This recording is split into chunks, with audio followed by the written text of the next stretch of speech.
And welcome back, everyone, to Overtime. We're so honored to have with us a special guest here on the interview couch, none other than Greenville's very own Lavante Epson Sr. He's the owner, founder of BUC's Athletics Training Facility in South Haven, formerly here in Greenville. And as we were talking earlier, Lavante, about your upbringing here in Greenville, like so many, had dreams of wanting to play professional football, but take me back to your days here in Greenville and maybe a 16, 17-year-old Lavante Epson. What were you dreaming about then, and how that dream perhaps led you to where you are today? Yeah, my highest aspiration was to play on the professional level. Grew up in Soybean City Project area here in Greenville. Didn't have much. Had to pretty much jog to the weight room to work out, jog back home. I wanted more. I wanted better than what I had currently. And just, being involved with athletics pushed me to the point to work harder so that I could one day go to college and play ball. And so you venture off. I know Mississippi. You played at Greenville High School back in came out in 1996. Came out in 96. Then went off to Mississippi Delta, and then you went on to Tennessee Martin. Yep. And then you get a chance to play professionally. Tell me a little about some of the stops and trips that you made as a professional football player. Okay, straight from college, man. Left my senior year. Get a call from Indianapolis coach. Go to Indianapolis, and have my workout and things with them, and things went well. During that time, I was listed as a tweener, too big to play safety, too small to play linebacker, but fast enough to play both. Just being listed as a tweener, just kind of being pulled in all different directions, and some teams yes, some teams no. So I ended up going to Germany.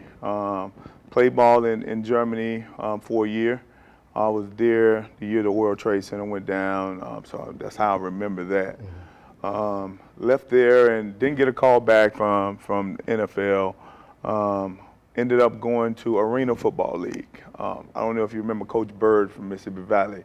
Coach Robinson gave me an opportunity to come to Grand Rapids and play arena ball. Played there. Ended up going to Philadelphia Soul once that staff moved on, which was a team John Bon Jovi purchased. Ended up getting injured, all right, and that injury sat me down, took me to the Deuce. Played at Memphis with the Explorers.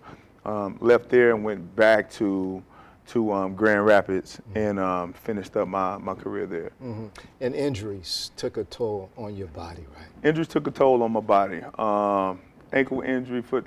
I've had, from then to now, I've had 13 orthopedic surgeries.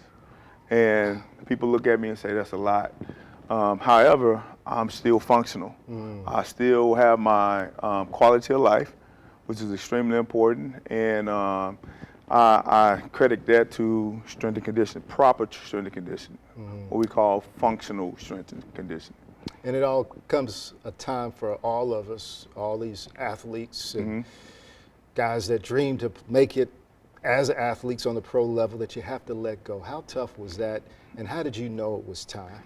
I knew it was time when they started bringing in the younger guys, and I couldn't keep up with them. We could battle, but I had to get bags of ice and put it here and put there, and those guys bouncing around. So I was like, man, I can't do this for long. So I knew it was time to let go at that point. And when you let go, did you have a backup plan? Didn't have a backup plan. Most of us don't. Most ball players don't have a backup plan. We're so used to being catered to in college and high school, and even on a professional level, we're really catered to. We don't spend money. We're eating for free. We're living for free. We're going places for free, and we expect to have that when we get done playing and go out to the real world. But that's not true. It don't happen like that. So when football stopped, when you're not able to do what you like to do, weren't able to perform at the level that you would like to perform, what were you thinking? What were you saying? What's my next? What's next? What's next? What's next? And I kept asking myself, what's next?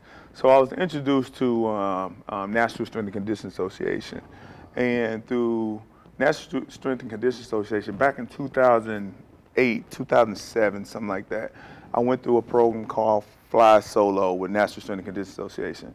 With Fly Solo, they introduce you to all of the scientific parts of NSCA, which is really scientific foundations, mechanics on how to move, and all those different things. So I went through that program, and I knew that's what I wanted to do, simply because I had a history of injuries.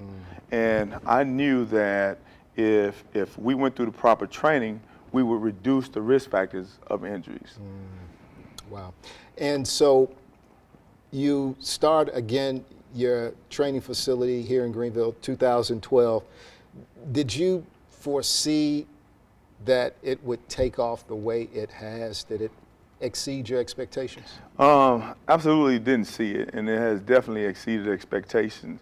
I knew there was a need, and I quickly found out that even though I didn't go back to the professional part of my life in sports, this was my NFL. So I took this, and I tell kids all the time, make this your NFL. If you want to be a ball player and you don't make it, find something and make it your NFL. So strength and conditioning became my NFL. Through strength and conditioning, I was able to develop athletes, not just train them, but develop them and put them in a position to actually do something that I wanted to do. So typically, I became their bridge builder. Wow, so well said. Well, I tell you what, Lavante, we're going to take our final time out, but when we return, we're going to talk a little about maybe what's in the future. Going to dive into that crystal ball in terms of expansion there for BUC's athletics. What do you have in plan, that next phase, that next chapter? Okay. We'll be right back with much more. Lavante Epson here on your Overtime. We'll be right back.